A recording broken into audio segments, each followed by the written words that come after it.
disguised. Just be out by midnight.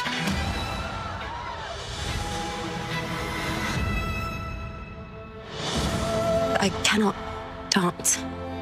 A lady who cannot dance. All right, the wait is finally over, and Bridgerton fans can rejoice as season 4 of the hit Netflix series by Shonda Rhimes is streaming today. And this time around, it's Benedict Bridgerton's tale of finding true love taking center stage in a very Cinderella-esque journey. And Jill Lee had the chance to speak with series stars Luke Thompson and Yerin Ha. Here's part of that conversation. Oh my goodness, Luke and Yerin, out of all the season for Bridgerton, this is the one I've been most waiting for. So I'll start with you, Luke.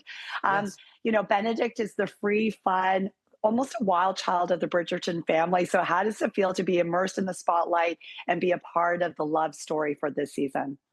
Yeah, it's great. I mean, it's such a beautiful story, and it's quite a, I feel like it both fulfills the promise of what, you know, to my eye anyway, of what we've seen of Benedict so far, but also presents like huge surprises about his character as well, and actually explain the inner workings of what we've seen so far, and also like all this other stuff. Like I remember saying that I really wanted to see, you know, what in his, you always as an actor, I think you want to develop a character, see what sides are less pleasant about them, or what sides makes them angry or sad or whatever, and we haven't seen much of that so far in Benedict. So and what better way to open all that up? The only way probably is to fall in love with someone. Oh no, I'm content. And try and deal with that. And he's not. He seems like someone who'd be very well equipped to deal with it in some strange way, maybe, because he seemed very sensitive and intuitive. But actually, turns out only up to a point.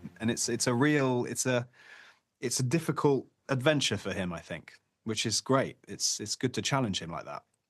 And that is why I am hooked. I don't want to give anything away, but Yerin, of course, I myself am Korean Canadian, so I was so excited to see you take on this role. Being the first East Asian family in Bridgerton history, how has it been so far? It's been amazing. It really has. And, you know, to be welcomed in as the new East Asian lead. I mean, what an honor. But you know, we also have Katie and Michelle and Izzy. You know, I'm not the only one. We have a protagonist and an antagonist, and you get to see Asian women play all sorts of different characters and them just exist in this Bridgerton universe. It's a real blessing, and I'm so grateful to Shonda for letting us be a part of it. Yeah, there is something special. Whatever Shonda touches, it just turns to gold. Yeah. I want to talk, obviously, about the chemistry between your two characters and the two of you as actors.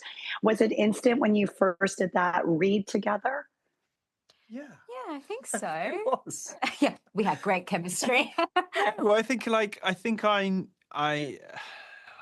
felt that there was a lot to play with and discover. I think what chemistry is when you can feel like, oh, this can go in all sorts of places, you know, rather and that there's an element of mystery to it, and, you know, that we are just going to sort of go on this adventure together. And Yerin's a very open and honest actor. And I think that's probably the most important things to be as an actor. I can't think of anything more important than that. So is Luke. So I think it was very easy to just play off each other and see what happened.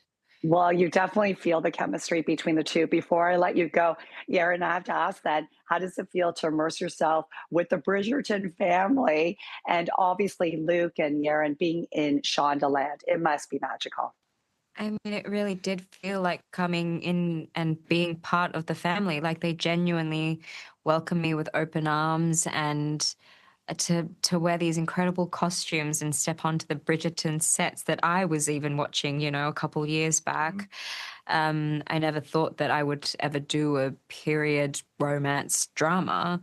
And it's amazing. And you know, Shonda really does incredible work. Yeah. Well, I mean, what's happened, the Bridgerton has, you know, I know it's down to Shondaland, like, has sort of changed the face of what a Regency period drama looks like forever. Yeah.